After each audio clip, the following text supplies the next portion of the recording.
All right, so we are back at the garage again, and today I'm going to be showing you guys the Weber 2200.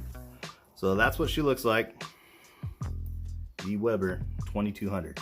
Now this is a perfect size barbecue pit. It's a small profile, but it has a pretty large cooking surface. So I'm going to show you that in just a second, but what I need to do and what I'm doing right now is changing out this regulator. Now that regulator is so that if you're going to plug it into a regular propane tank, you can, but I need to convert it, and this is the conversion kit right here, so that I can use the quick connect on the RV. So I want to use the propane that is already on the RV. I don't want to lug around an extra propane tank, so it's going to make it real nice and convenient. So as you can see, this is actually the regulator that I'm going to be pulling off. This one's off of my other one, and I'll show you something pretty cool. This Weber 2200 actually fits on those little swing out arms that you have on the back of RVs, and I'm going to show you that real quick. Alright, so here's the old RV, and I'm going to show you on the back here how I installed the Weber barbecue. So as you can see, that is your typical swing out arm that is on most RVs. So this is the Weber 2200. This is the first one that I got. And I'll show you what this looks like. This is the cover. So you can see that that completely fits. Now, I'm going to show you how I did it. And basically, I just took some nuts and bolts, and I drilled a hole underneath, and I used Loctite, and also that is a small tiny little nylon washer. I got a little lock nut on there, and I got those at Home Depot, but basically I just did that all the way around. On this RV they gave me a quick connect that I can connect from there to here, and you can get those on Amazon. They're real cheap, about 20 bucks, but there you have it. It does fit on the swing out arm, the Weber 2200. So it's one of the features that I'm definitely going to miss, because this big beast back here does not have a bumper in the back. I'm going to be using this instead of that swing out arm. I don't have a rear kitchen in this new RV. I do have a small outdoor kitchen, but it's just, I'll have to show you that in another video. I'll show you how tiny it is, but there is a quick connect on that unit. Okay, so first off, on this regulator, you need to remove those two screws right here, and we're going to do that real quick. That's a 1/4 inch socket, so we're going to use this, and basically we're going to take off these two screws. Okay, so we just took those two screws off with the 1/4 inch socket, and this whole piece just falls off. There's only two screws holding this thing on, so we don't need this anymore. And now, as you can see, now we can turn this whole thing and remove it.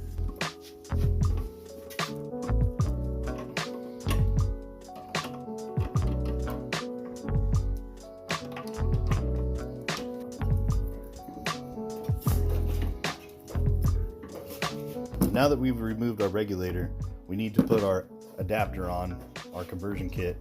And what you want to do is you want to use some of this thread tape. Now this is the yellow thread tape. This is designed for propane, and just going to take a little tiny piece off. We're going to wrap it around here just a little bit. And you want to make sure that there is nothing obstructing the hole underneath. So I'm going to check down here real quick and see. All right, there's nothing obstructing the hole. So now we are going to add our adapter, so that this will give us a 1/4 inch quick connect.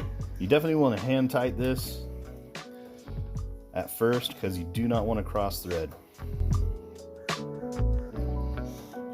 And now it's starting to feel pretty tight, and I'm just waiting for it to snug up. And once you get it snug to where it doesn't move, I would say just give it maybe a 1/4 turn. All right, there it is, and she is snug. I feel good with that. I'll slide it on, and that's it. So basically you just slide it on and it sticks. So this is the board that caused the damage. You can see this arm here. Okay, so we got Bactine, Neosporin, A little bit of gauze, some tape. Happy face. There we go. You're good to go, buddy. All good? Yeah, this is like the farthest I can bend my arm. Yeah. Let me see. Let me see that elbow. You can bend it. You're good? This far. If I bend it farther, I can bend it farther, but if I bend it farther, the tape will start kind of come off. All right. I think you're good, bud. All right, man. Keep skating. Yeah. All right. Back to the video. Yeah. And they give you these little clips. Boom. Slide it in. Use the other one. Slide it in. And there you go. That's that. Alright, so next we have the temperature gauge. Now they give you a little wing nut. Alright, goes in just like that. Stick on the wing nut. Okay. Temperature gauge is on. Super simple. There you go. And now all we have left is the handle. Okay, so basically it looks like this now. I need to tighten it up, but we'll just tighten up the screws underneath. Okay, now we're gonna put the grates inside.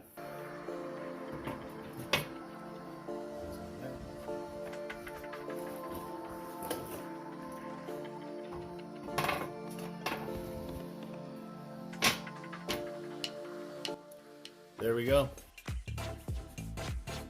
Alright, so the Weber Q fits right onto the stand. And it basically just slides in sideways, kind of. And I guess to lock it in, you just add these. Add that. Now if you want to take it out, you press this down on both sides. So you press this, slide this back. Press the other side, slide it back, and now you can detach it. But to reattach it, slide it right in, and there you go. So now this thing does collapse down. You basically push this little tab in here, push that little tab in right here, and this thing folds down flat so that you can store it. And then there's also this little handle so you can walk around like it's a little dolly. Very, very neat.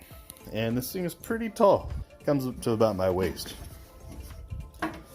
But if you're grilling, you're not bending over too far, it's actually perfect. All right, here it is collapsed. And as you can tell, very simple. You can just kind of walk around wherever you'd like to go.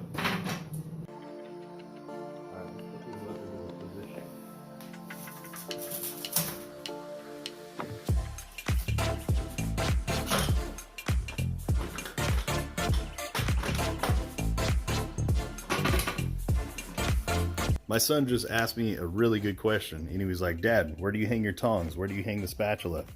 So I found these two little tabs right here, and so I'm assuming this is the front. So there you have it. There's the barbecue. Let me see if I can use something for reference here. Okay, so I pulled these out. These are Oscar Mayer beef wieners, and I'm yeah, they're pulled these out of the freezer so I could use this for a reference, so you guys can kind of get an idea of the size. So there's quite a bit of surface right here, so you can fit quite a few steaks on here. The only time that I ever grilled on the other one, I believe I put 6 steaks on here, and I was able to cook them no problem. It came out perfect. The flame was predictable. You can turn it up real high, and I got a really good sear. You just need to close this up, let it get super hot, and it will. Mine reached the 600 mark, and right then seared them real quick, and then turned the flame down so that I can get the internals cooked as well without burning the outside, and it just worked perfectly. It was a very good experience, enough for me to come back and buy another one. And shout out to my buddy that I sold the RV to. I hope you enjoy that barbecue, man, and I hope you enjoy the RV as well.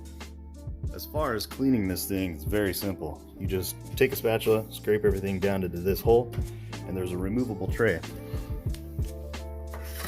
Pull it out right there, throw it away, replace the tray. Super simple.